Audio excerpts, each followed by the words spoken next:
tomar asiento. Les saludo a los que están ahí a través de YouTube, de Facebook.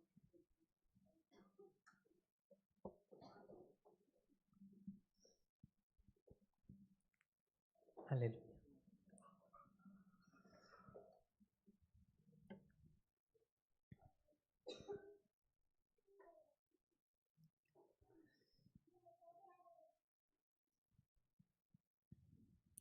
La palabra de hoy va a ser en dos ámbitos. En un ámbito congregacional de iglesia y en otro individual, obviamente. Amén. Y vamos a partir con una historia que sucedió hace un tiempo, en el siglo XX, y se contextualiza en una industria, en una empresa industrial de electricidad, donde había un gran complejo de maquinaria, una industria muy grande, una empresa grande de Estados Unidos,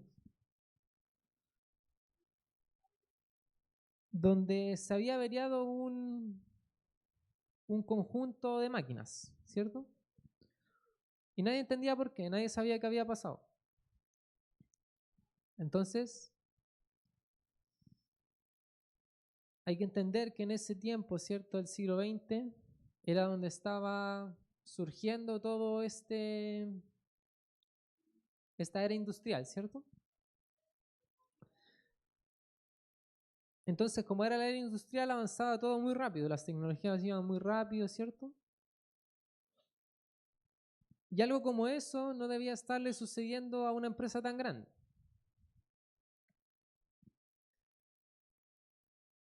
Y sin saber por dónde empezar, lo que hicieron fue llamar a una persona, Charles Steinmetz,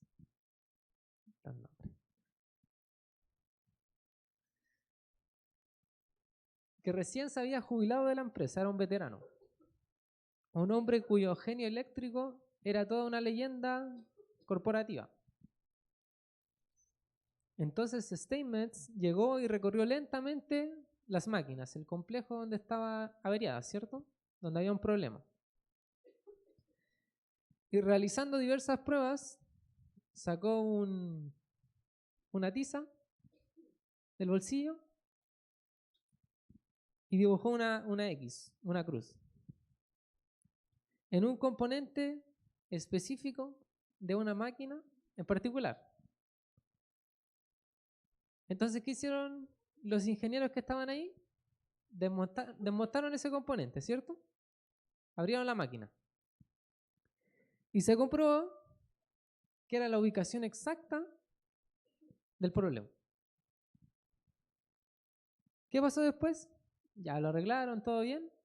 Unos días después, este joven, ¿cierto? Bueno, este hombre, este hombre envía una factura a la empresa por el servicio que había entregado.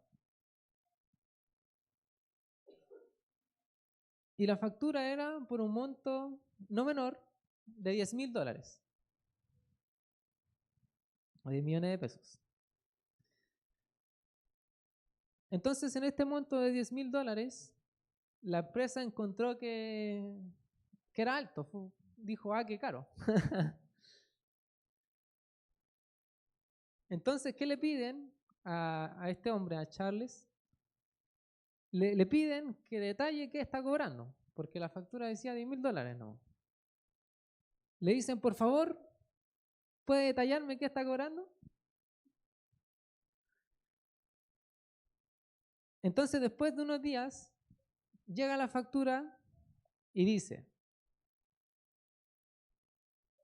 hacer una marca con tiza $1.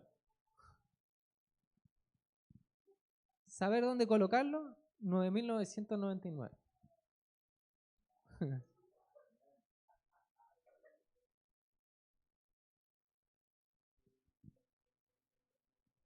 Y mientras tenemos esa historia en nuestra mente, aquí en nuestra cabeza, quiero que vayamos un poco a nuestro contexto más actual. Y es que yo estoy seguro de que todos acá pensamos, ojalá sea así, que el mundo occidental, el mundo donde vivimos, nuestra sociedad, se está derrumbando, al igual que en la antigua Roma. Y se está derrumbando en un sentido moral, ¿cierto? En un sentido social, justamente. Prueba de ello es la desintegración de la familia, que se manifiesta en un aumento de los divorcios, maltrato infantil, maltrato conyugal, ¿cierto? Y vivimos en una sociedad que se niega a madurar, ¿cierto? En nuestra cultura es cada vez más intemperante, sin temperamento. Y manifiestan una clara falta de autocontrol. ¿Están todos de acuerdo?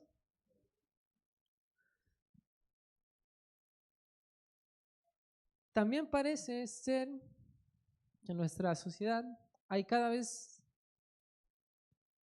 más, o se vuelve cada vez más irresponsable.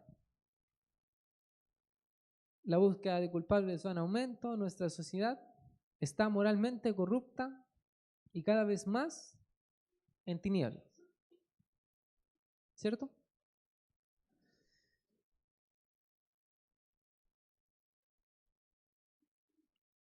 Pero, ¿quién tiene la culpa de esto? ¿O por qué pasa esto? Volviendo a nuestra ilustración, ¿cierto? De la máquina, de la persona que marca, ¿cierto? El lugar donde se tiene que arreglar. ¿Dónde cree usted que nosotros deberíamos poner la cruz o la X o la marca con tiza en nuestra cultura, en nuestra sociedad? ¿Acaso deberíamos culpar a Darwin, que ve la evolución, a Karl Marx, a Freud, a distintos filósofos o políticos? Quizás deberíamos culpar al reggaetón, quizás a, no sé, a la cultura narco, del narcotráfico. Y la verdad es que no. Porque ¿dónde debemos ponerla? ¿Quién tiene la culpa del declive de la cultura occidental? Y esto es algo que yo creo, sin lugar a dudas, es la iglesia.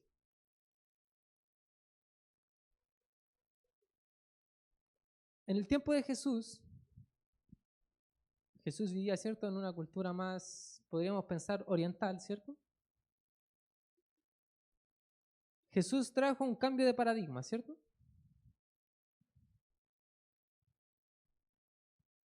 El reino de Dios, después en la iglesia, los primeros años de la iglesia primitiva, la iglesia primitiva tomó una importancia tan grande en los primeros años, ¿cierto?, de la iglesia como tal, que fue fuertemente influyente, ¿cierto? Entró en política, entró en colegios, entró en todos lados. Y eso, de un lado para acá, como que fue decayendo, ¿cierto?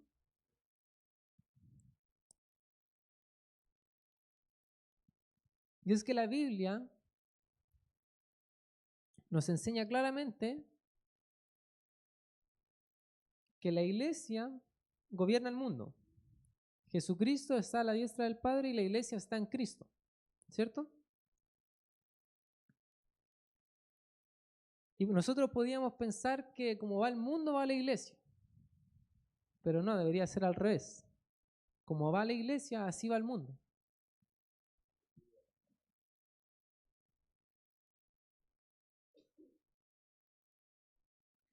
Lamentablemente la iglesia ha fallado.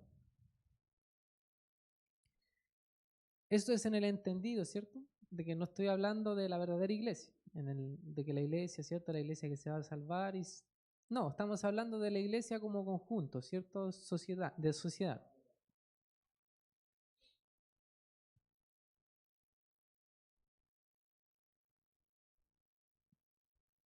Y el título del mensaje de hoy es Una iglesia sin orden.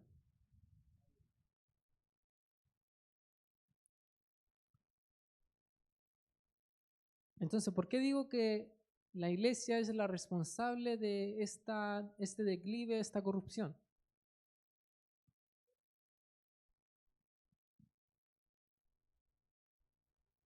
Dios creó un mundo, Dios creó el mundo con un orden, ¿cierto?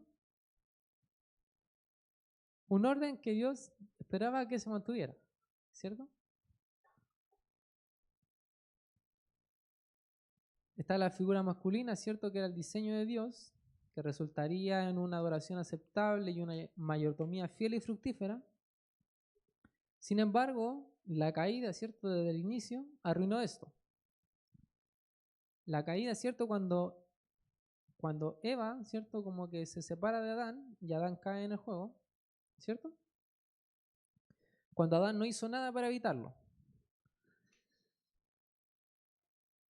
Entonces, el hermoso orden que Dios había preparado, que Dios había dispuesto, ya estaba arruinado.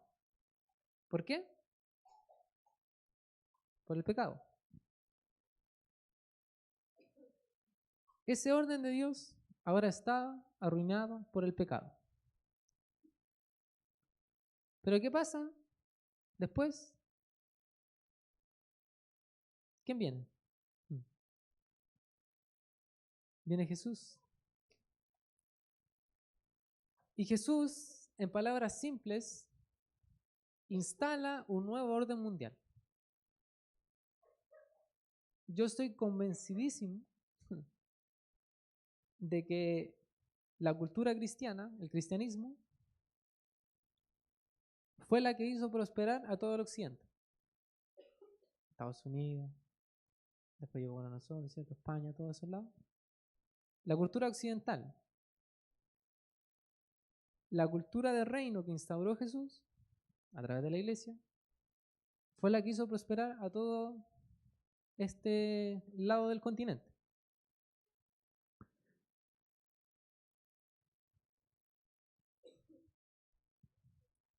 Entonces, ¿qué instaura Jesús? En el lenguaje bíblico podríamos decir que instaura un cielo nuevo y una tierra nueva.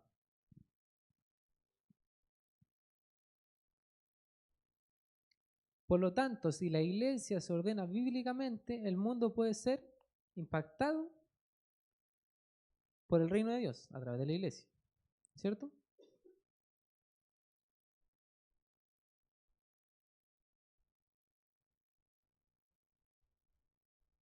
La iglesia necesita volver a comprender la magnitud de la adoración. Cuando nos reunimos como iglesia, ¿cierto? Nos reunimos para adorar a Dios, ¿cierto? Amén. Amén. Y al adorar a Dios como es debido, somos o pasamos a ser buenos administradores del Evangelio. Y en consecuencia, impactamos el mundo. Amén. Ese es el orden.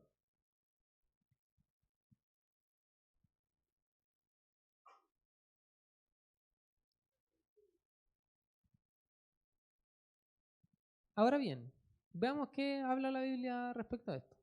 Vamos a leer 1 Corintios, capítulo 14, versículos 33 y 34.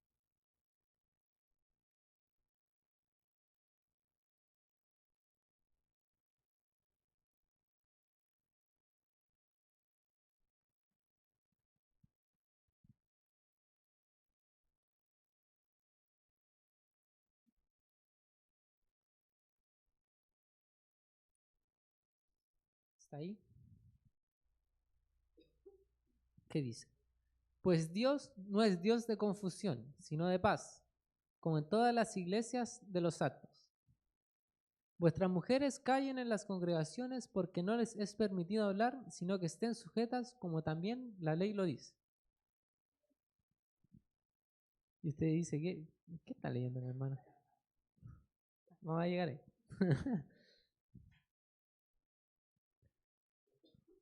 El versículo 33, o los versículos que leímos, parecen concluir el pensamiento que Pablo acababa de compartir versículos atrás, de cómo debían expresarse los dones de las lenguas y de la profecía durante los servicios de la iglesia en Corinto. Después de eso, Pablo comenzará a compartir un nuevo pensamiento sobre el papel que la mujer debía desempeñar durante esos servicios. Primero, Pablo habla sobre lo que dijo acerca de que el espíritu de un profeta está sujeto a esa persona. Eso es lo que habla el versículo antes. Esto significa que una persona debe tener el control total de cuándo comienza y deja de expresar su don espiritual. El Espíritu Santo se apodera de una persona en el sentido de que esa persona pierde el control de sí misma. Entonces, Pablo plantea, o comienza a plantear, en estos versículos, que se esperaba un dominio propio de los profetas, de aquellos que estaban encargados de entregar el mensaje de Dios. De nuevo, 2 o 3 profetas debían hablar y se esperaba a quien juzgara o sopesara la palabra, la profecía. En aquellos cultos, en aquellos tiempos, las profecías abundaban en un culto ordenado. Debía estar presente alguien que pudiera discernir si la profecía venía o provenía realmente de Dios. Si no había alguien que podía discernir esto, no se podía ejercer el don. Amén.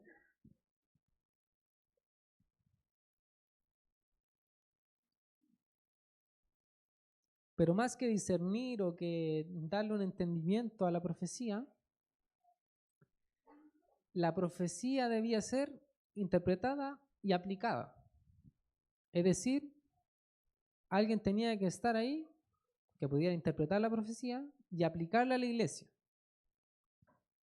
instruyendo a la congregación. ¿A qué? A la obediencia.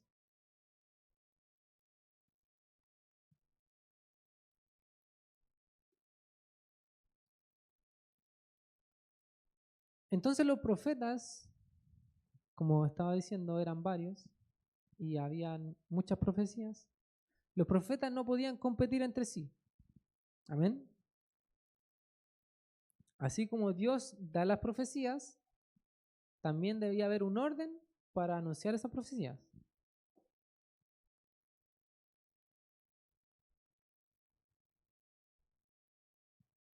Entonces, ¿qué dice? Y los espíritus de los profetas están sujetos a los profetas.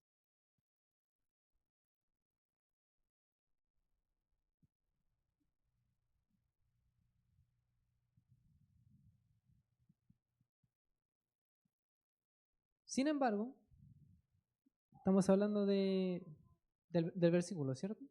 Del versículo 34. ¿Qué dice ahí? Vuestras mujeres callen en las congregaciones porque no les es permitido hablar, sino que estén sujetas, como también lo dice la ley. Entonces estamos hablando de sujetarse, ¿cierto? De que haya un orden en la iglesia, en el culto.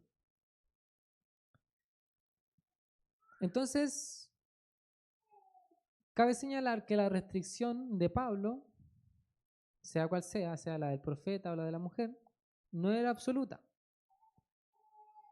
Es decir, que no era que a las mujeres se le ordenara guardar silencio absoluto en la iglesia. Amén. El silencio, sea cual sea, del profeta o de la mujer, tiene un contexto. Amén. Y sabemos esto porque Pablo en la misma carta permite que las mujeres oren y profeticen en la iglesia. Felipe también tenía 4 hijas que profetizaban. Algunos han objetado que las oraciones y profecías de las mujeres sean en reuniones o se hagan en reuniones domésticas. Y es importante entender que todo versículo, todo texto que podamos leer en la Biblia, ¿cierto? Tiene que traer consigo un contexto de lo que se vivía en ese tiempo, ¿cierto? Porque no podemos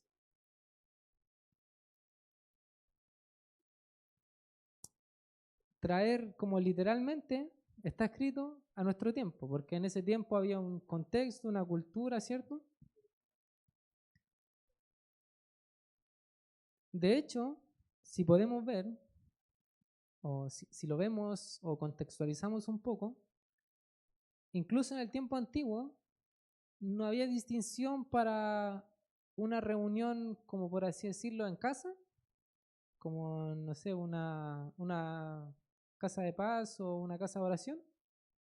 No había distinción entre eso y venir a la iglesia. Porque es armar iglesia, es ser iglesia. Y todo esto en verdad hace eco del carácter de Dios. ¿Por qué? Porque Dios no es un Dios de confusión. Si Dios permitiera que el Espíritu Santo se apoderara de la congregación y todos ellos perdieran como que la voluntad, como que eso no está conforme a la voluntad de Dios o al carácter de Dios. El diseño, la intención y el orden son aspectos importantes en el carácter de Dios, que se pueden discernir o que se pueden ver, se pueden dilucidar a través de la manera en que Dios opera en el mundo y con su pueblo. Por eso también debería reflejarse en la iglesia. Amén. Pablo destaca en ese versículo que el orden viene acompañado de la paz. ¿Qué significa eso?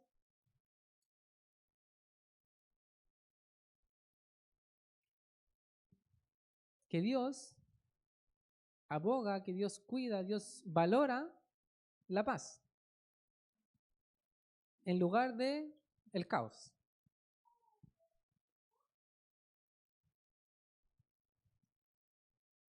Entonces, un orden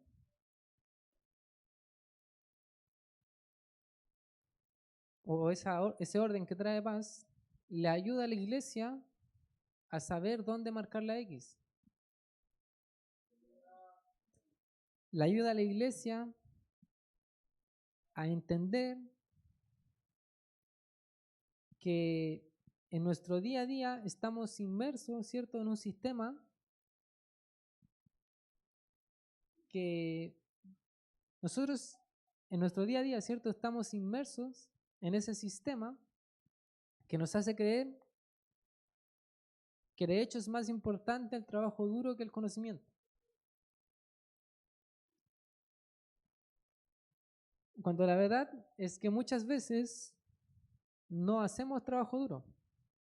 Lo que hacemos es un trabajo necio. Un trabajo a la rápida, a la loca. Tonta y a loca, como se dice. Y eso no es eficiente, no tiene sentido, no hace las cosas que las cosas sean fructíferas.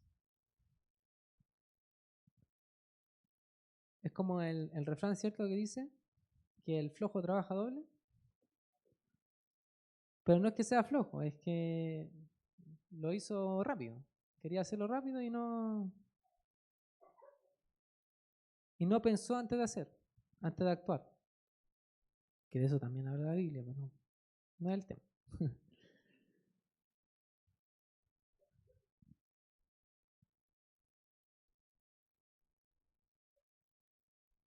Pablo introduce el siguiente tema con una frase que está ahí en los versículos que leímos, como en todas las iglesias de los santos. Entonces debemos entender, ¿cierto?, que los versículos se añadieron después.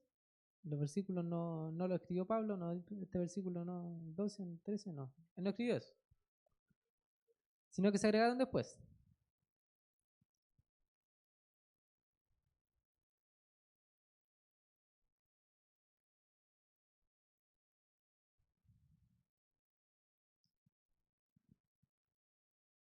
Y hay una discusión, ¿cierto?, entre los traductores, porque entendemos que la Biblia se tradujo del idioma original al español o al inglés o al idioma que sea, respecto a cuál era la intención original de este primero, como en todas las iglesias de los santos.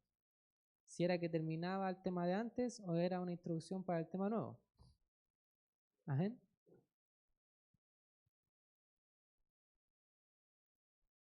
Pero eso es un poco irrelevante.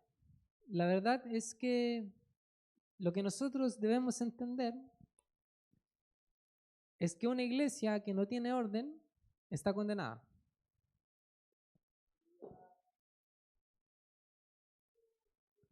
Y como le dije, no es que la iglesia verdadera se vaya a perder, porque la iglesia verdadera es transversal, es universal, trasciende de lo que estamos viendo acá.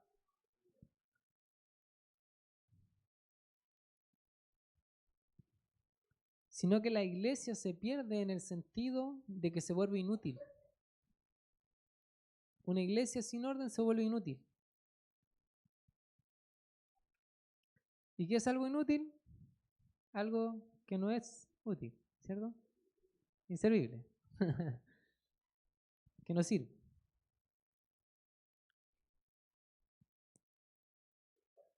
Pero la iglesia debe ser la encargada de traer el reino de Dios a la tierra.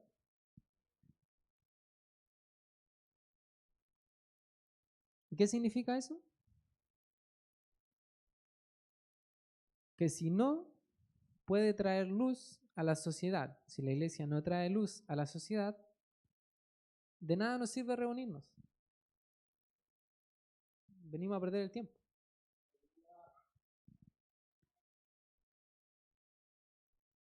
Y sabe que hay algo curioso en el entendido del orden y de la luz. Porque usted, yo, no podemos ordenar si no hay luz. O usted puede ordenar si está todo apagado. Difícil, ¿cierto? Debe haber algo de luz, porque nosotros vemos con luz. Para ordenar algo uno necesita la luz. Sin luz las cosas no pueden ser ordenadas porque uno está ciego.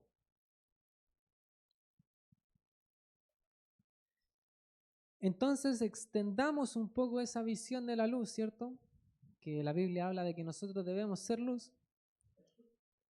Cuando la Biblia habla de que nosotros debemos ser luz y que debemos ser útiles también, que lo habla en el mismo contexto, porque habla de cierto de que debemos ser la sal y la luz del mundo. Cuando hablamos de esos dos conceptos, cuando vemos esos dos conceptos en la Biblia, debemos entender que el llamado continuo de Jesús es a servir. La luz sirve cuando está, ¿cierto?, arriba, está visible, no cuando está escondida. ¿Y para qué sirve la luz? para ordenar. Para ordenar la vida, para ordenar corazones, para ordenar.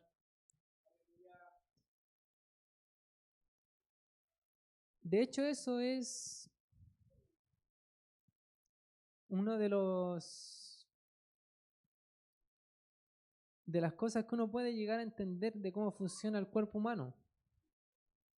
El cuerpo humano, cuando hay luz, cuando aparece la luz del sol, despierta automáticamente. La normalidad. Amén.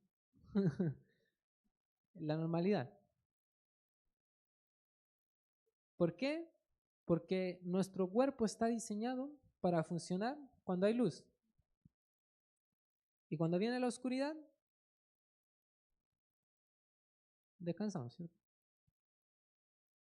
Y claro, como estamos con el celular, no hay oscuridad, no, es otra cosa. Cuando viene la oscuridad da sueño, ¿cierto? Y entonces, ¿cuál es el llamado de Jesús? Hacer luz. Pero hay un tema ahí, ¿cierto? Que si hay luz, no puede haber desorden. Porque si hay desorden, quedamos expuestos. ¿Cierto? Entonces ya para terminar, ¿cierto? La conclusión. La iglesia debe aprender dónde poner la X, la cruz, ¿cierto? ¿Qué es lo que debe traer a la sociedad? Y eso es algo de todos nosotros, tanto en lo individual como en lo colectivo. Solo escuchando la voz y dirección de Dios es cuando comenzamos a poner orden a nuestras vidas, cuando comenzamos a poner orden a la iglesia. Es importante que aprendamos lo relevante que es nuestro rol en la sociedad, como un cuerpo que trae y expande el reino de Dios y su justicia.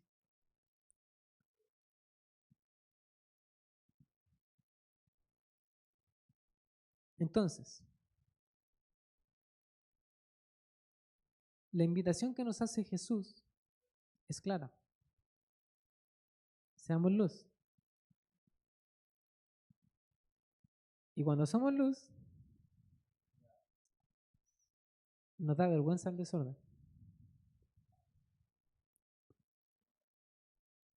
¿Sabe por qué pasa eso?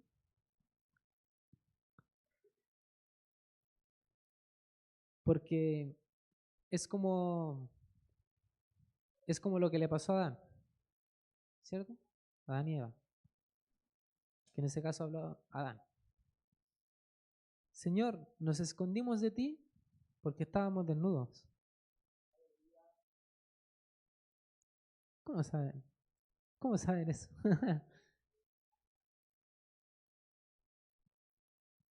Porque ellos ya habían visto o ya habían vivido algo que no deberían haber vivido.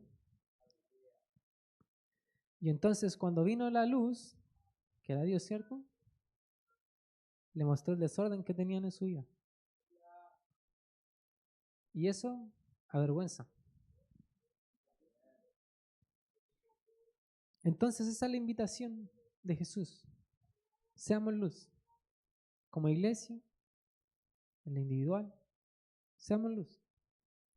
Puede ponerse de pie.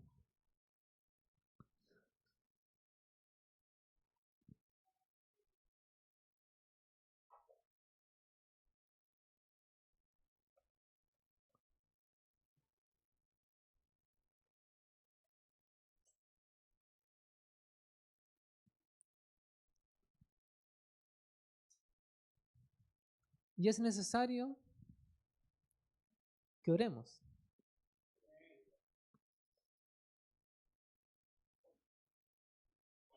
Que oremos en esos dos sentidos, en esos dos aspectos. Primero en lo individual y después en lo colectivo.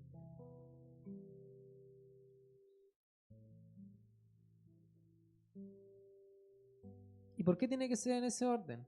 Porque Si uno tiene una vida en tinieblas, no puede alumbrar ni en la iglesia. Quizás a usted le llega la luz de otro y por eso cree que está alumbrando, pero no.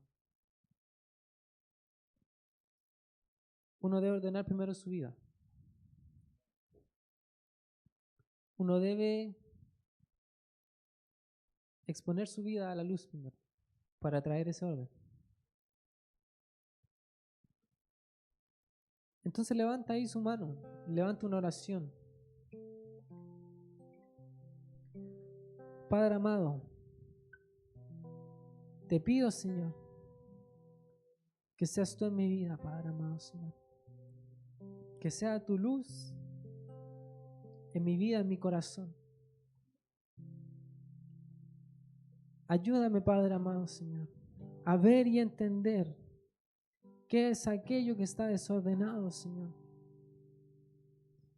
Aquello que te incomoda, Padre amado, Señor, hazlo incómodo para mí también, Padre amado, Señor.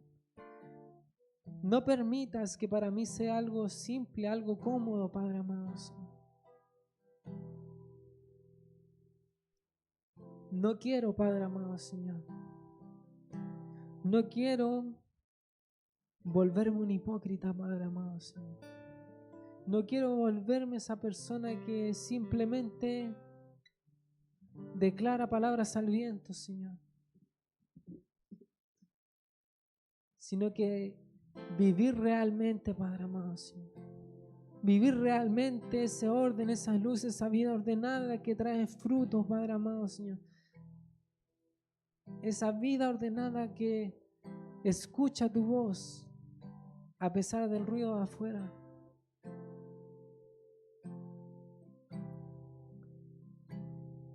Esa persona que no se deja engañar por nada, Padre amado, Señor. Sino que tiene claro que es aquello que es bueno y agradable para ti, Padre amado, Señor. Que es aquello que es bueno y que es necesario, Padre amado, Señor.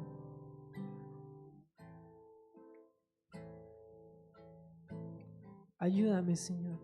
Necesito más de ti, Padre amado, Señor. No para satisfacer mis deseos, Padre amado, Señor.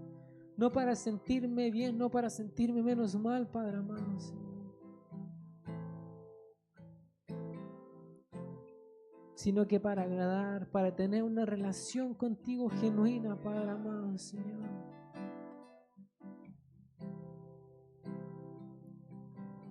Y también para ser útiles a los demás, Padre amado, Señor. Te pido también, Padre amado, Señor, por la iglesia, Señor. Te pido por la iglesia, por aquí, cada uno de aquellos que compone la iglesia, Padre amado, Señor. Sea esta iglesia, Cristo Luz a tu vida, o sean otras iglesias, Padre amado, Señor.